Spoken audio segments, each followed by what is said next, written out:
Ingredient is sunfoil, pure sunflower cooking oil, made from only the finest sunflower seeds. It's a perfect way to enhance the taste of your family's favorite foods.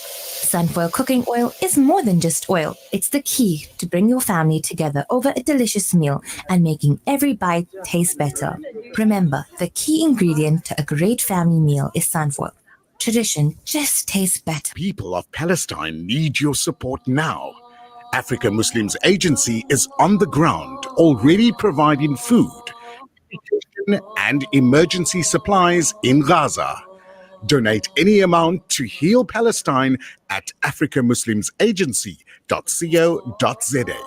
Africa Muslims Agency, empowering, educating, inspiring. Attention Westville, get ready for our brand new Sunday market at the Village Market Mall. Join us at 123 Jan Hofmeer Road on the 4th of August for a day filled with breakfast, brunch, lunch, or an early dinner. Enjoy horseback riding, kids entertainment, and fantastic shopping for everyone. From 10 a.m. to 4 p.m, we've got your perfect Sunday planned. Visit the Sunday Village Market at 123 Jan Hofmeer Road, Westville, right across from Westville Boys High and next to the Sufi Masjid. Mark your calendars for the 4th of August. See you there.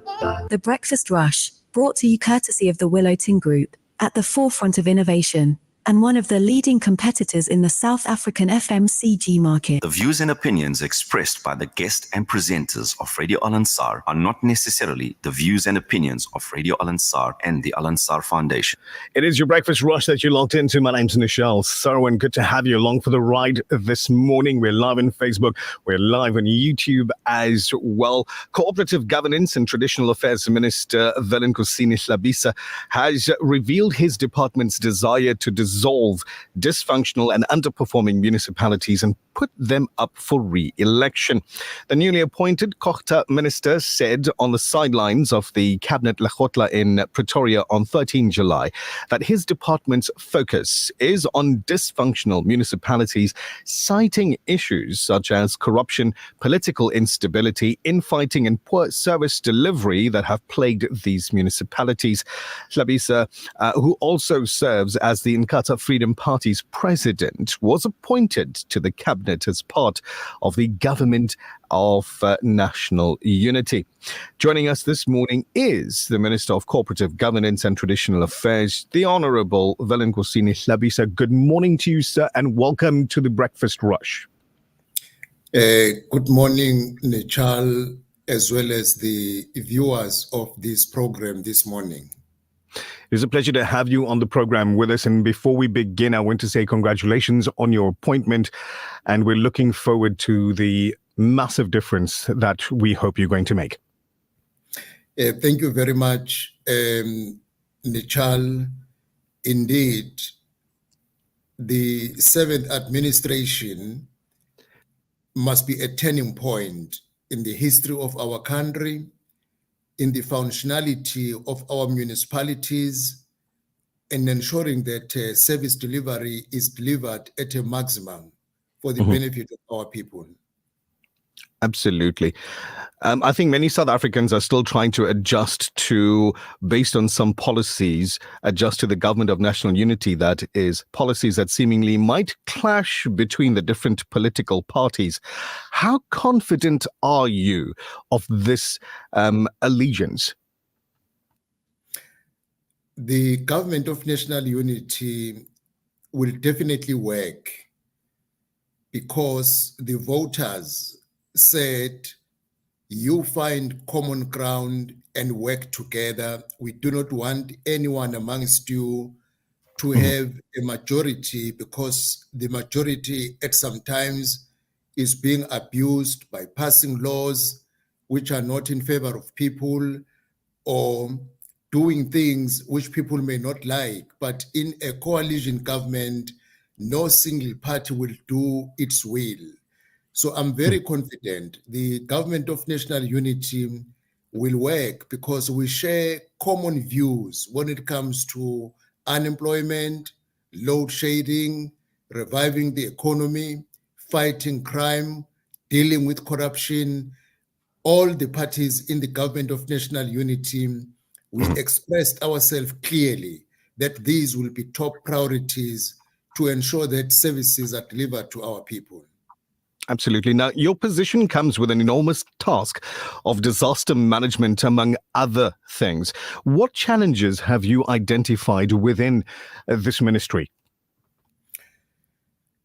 As you rightly said, we are living in a period of climate change.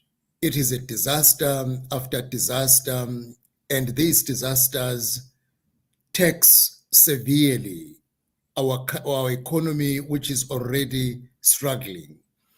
We have embarked on a process of establishing a system that will be coordinated across 9 provinces, that when a disaster strike in one province, we are able to mobilize resources across other provinces.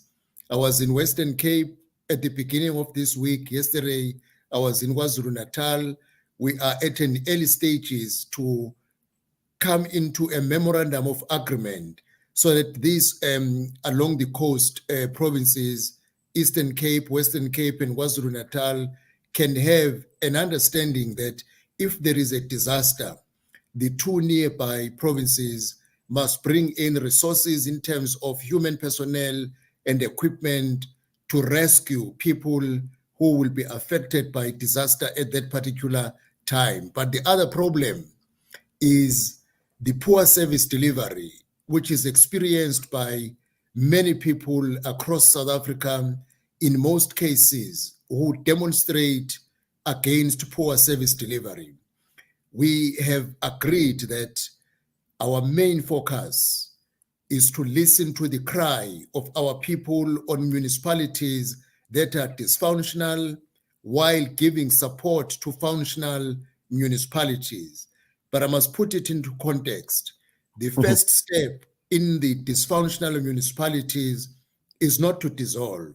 The first thing to do, we will visit them, engage them, understand what are the challenges that cause them not able to deliver services as required. We will provide support, we will put timelines, we will do monitoring. But if you have done everything and you realize it doesn't work, sometimes even the people you are assisting do not want to cooperate. It is not fair to subject people to 5 years of poor service delivery. Rather, give them a chance to re-elect a new local council that will be of service to them. Absolutely. Now, at the end of 2023, former CoGTA Minister Thembi Nkadimeng disclosed that there are 32 municipalities across the country that are currently under administration, with 66 out of 257 being labeled as dysfunctional. What are your plans of action to turn things around? Very soon, we will be releasing the report for the year 2024, which will give a different picture from what you have referred to as related by the former minister. There is progress, and we need to put every effort to ensure that the municipalities that are under administration, in other municipalities, they are subjected to administration for the full term of 5 years, yet it's supposed to be 6 months actually. So now, those under administration, we will be putting more effort in trying to speedily make them stand on their own. Yes, the number 66 has declined dramatically. We will be releasing a new report, and we will be focusing our attention to the remaining dysfunctional municipalities with the intention that if they cooperate, soon they will be out of a dysfunctional state, because it affects people who voted for a local government that must deliver services to them. Absolutely. KwaZulu-Natal has faced disasters for the past 2.5 years, and many people remain displaced, and provincial leadership has been accused of delaying response and a slow pace in finding suitable land for people. Has there been interaction with the KZN MEC of CoGTA to find out how he plans to address some of these pertinent issues? Yesterday, I was in KwaZulu-Natal following the fire that ravaged bigger parts of the province and resulted to the death of 14 people. Yes, the challenge, especially around the urban areas, people do not have suitable areas where they are settled. We are engaging, all of us, the provincial government, the local government, eThekwini municipality, Pietermaritzburg municipalities, to ensure that more land is made available, because the provincial government do not own land. Land belongs to the local municipalities. It will be out of this engagement and persuasion that land is made available, and the Department of Human Settlement is therefore involved in terms of providing the housing for these people, because most of them, they need support from the government. They cannot build houses on their own. It is something that we are working on, because there are people who are living in wetlands. When it is heavy rain, they are at a risk of being washed away and become another problem when we had to deal with missing bodies or had to bury people who have been washed away by the floods. Indeed. Minister, I know it's a busy day for you. So final question for you this morning. What are your thoughts on the opening of Parliament, which is scheduled to take place today, coinciding with Nelson Mandela Day? Yeah, well, the 7th administration should mark a turning point after 30 years of freedom in our country, and with massive experience and knowledge tapped across many political parties forming the government of national unity, our country must move with speed going forward. I'm very confident this is a combination of men and women with various skills and talents, experience, and we'll be working together, not opposing each other, but to pull our country forward. The president will lay the roadmap as to how our country is going to go forward, because in the latest Lekgotla that was in Pretoria, we found each other and had a common agreement in terms of how to take things going forward and make South Africa a great country for its people and also amongst other countries in the world. Absolutely. Minister, I want to thank you for your time this morning, and thank you for making time for the listeners of the Breakfast Rush. We'd love to wish you and everybody in your department all success in your endeavors, and looking forward to our next conversation soon. Thank you very much, Nishal, for this opportunity. I will always be available. Thanks. Much appreciated. That was the Honourable Minister of Cooperative Governance and Traditional Affairs, Velenkosini Hlabisa.